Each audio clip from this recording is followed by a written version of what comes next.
नमस्कार दोस्तों, मैं योगेंद्र सिंह और आप देख रहे हैं यस न्यूज। बुलडोजर की गड़गड़ाहट बॉर्डर पार तक सुनाई दे रही है, लेकिन ये कोई मामूली तोड़फोड़ नहीं है। ये एक संदेश है हिंदुस्तान के दिल से बॉर्डर पार दुश्मन के लिए। उत्तर प्रदेश के शेर योगी आदित्यनाथ ने एक बहुत बड़ा कदम उठाया है।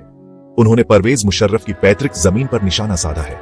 मुशर्रफ पाकिस्तान का वो तानाशाह जिसका नाम सुनते ही हिंदुस्तानियों की रूह कांप जाती है। कारगिल घुसपैठ का मास्टरमाइंड, एक ऐसा जख्म जो हिंदुस्तान की यादों में आज भी ताजा है। अब योगी ये सुनिश्चित कर रहे हैं कि मुशर्रफ को उसकी कीमत चुकानी पड़े, भले ही वो दुनिया में ना हो। कोटाना गांव की 13 बीघा जमीन ये कोई मामूली जमीन नहीं है। ये मुशर्रफ की गुस्ताखी, हिंदुस्तान की संप्रभुता की अवहेलना को दर्शाती है। लेकिन अब ज्यादा दिन नहीं, योगी ने इस जमीन की नीलामी शुरू कर दी है। एक साफ संकेत कि हिंदुस्तान उसे बर्दाश्त नहीं करेगा जो उसे चुनौती देने की हिम्मत करेगा। संदेश साफ है, तुष्टिकरण का समय अब खत्म हो गया है। ये एक नया हिंदुस्तान है, एक ऐसा हिंदुस्तान जो अपना दबदबा बनाने में जरा भी नहीं हिचकिचाएगा।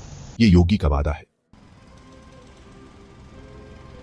मुशर्रफ की संपत्ति की नीलामी सिर्फ बदला लेने के लिए नहीं है, ये एक ऐतिहासिक गलती को सुधारने के लिए है।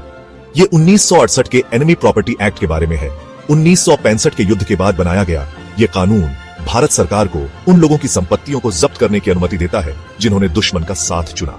मुशर्रफ ने हिंदुस्तान के खिलाफ जंग करके अपनी असली वफादारी दिखा दी। उसने खुद को देश का दुश्मन साबित कर दिया। और एनिमी प्रॉपर्टी एक्ट साफ है, दुश्मन की संपत्ति हिंदुस्तान की है। ये कानून सालों से सुस्त पड़ा था, योगी के नेतृत्व में इसे नई जिंदगी मिली है।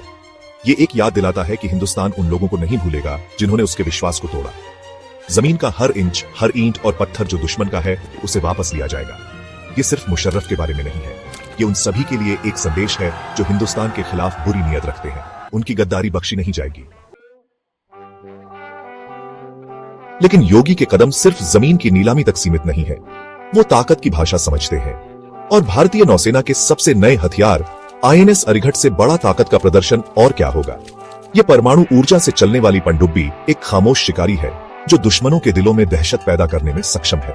घातक K-15 मिसाइलों से लैस INS अरिघट दुश्मन के इलाके में गहराई तक पहुंच सकती है।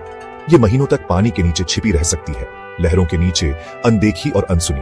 ये सिर्फ एक पनडुब्बी नहीं है, ये एक बयान है। इसकी तैनाती पाकिस्तान और उसके हर मौसम के दोस्त चीन को एक साफ संदेश भेजती है।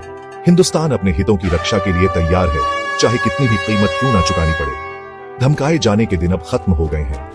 INS अरिघट हिंदुस्तान की बढ़ती ताकत का प्रतीक है, उसकी तकनीकी कुशलता का प्रमाण। ये एक ऐसा संदेश है जो पूरे हिंद महासागर में गूंजता है, एक ऐसा संदेश जिसे नजरअंदाज नहीं किया जा सकता। योगी के कदमों ने पाकिस्तान में भूचाल ला दिया है।